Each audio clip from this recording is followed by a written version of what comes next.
Klitgaard-McLean identified another area vulnerable to corruption: permits and licenses. The city was heavily overregulated in this regard. Even minor home improvements, such as interior remodeling of houses, needed a permit or a license. The system was prone to corruption. Lo que hemos hecho en la gestión es distribuir las responsabilidades. The responsibilities in the municipality were distributed among different units.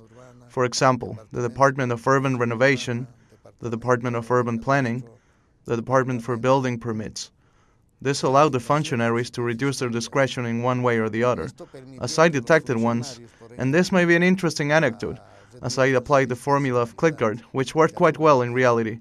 When we were celebrating something in a restaurant, I realized that the chief of building permits was treated very well, to such an extent that I figured out that it was probably a kind of favoritism, which came at a price. The application process to obtain permits and licenses was expensive in money and time. There were no signs or directions to guide applicants to the right department in the municipal building. Even if you wanted to make an internal change in your house, supposedly because you may affect the structure of the house, you should get a permit from the municipality.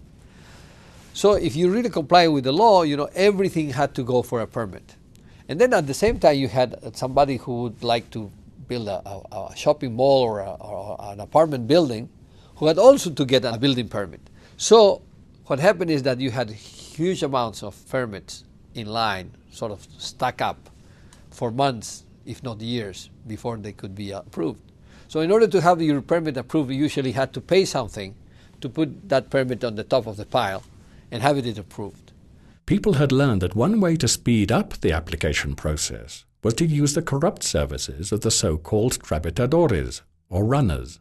They knew their way around City Hall, and for a fee, could get things done quickly.